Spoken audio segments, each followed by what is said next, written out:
magandang hapon mga ka-Pyro Beats. Ito ulit yung ating panibagong stash number 8. Galing nga pala ito kay Noisy Pyro. Bago lang natin siya nakilala pero ayos naman kausap. Double check na rin tayo, pati tayo ngayon kasi nga isang beses na tayo na-scam. Kaya ito, order tayo sa kanya. Ile-legit check lang natin siya.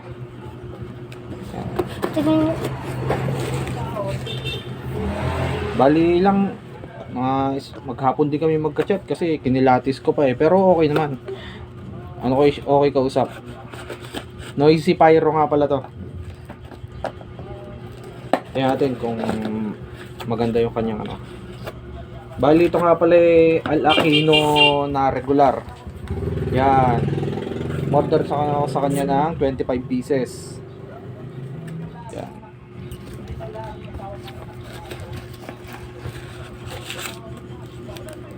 Bali 25 pieces na Al Aquino regular. Medyo binigyan niya tayo ng konting discount kaya nagkasundo kami. Sana 50 pieces yung kukunin ko sa kanya. Sabi ko 25 lang muna kasi syempre mahirap na. Pero nakita ko naman sa kanya na legit.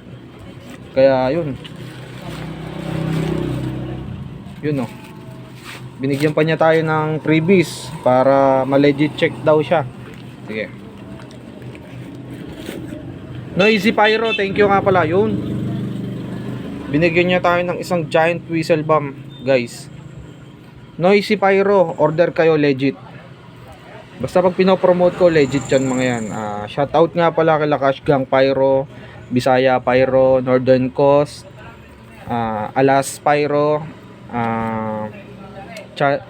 Chan Pyro, Jazz Pyro, tsaka yung iba hindi ko na nabanggit kasi medyo nabablanko na tayo. Pero ayan, kita nyo naman guys.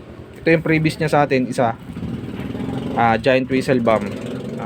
Thank you Noisy Pyro, legit check. Okay, thank you. Try natin ito. Al Aquino regular lang siya. Kita niya Al Aquino regular. Ilan yung in-order natin? 25 pieces. Siguro next time dadamihan natin kasi okay naman siya kausap. Thank you, hanggang dito lang mga Pyro Beats. Sa susunod na stash ulit, pang 8 stash to, may parating pa tayo. Thank you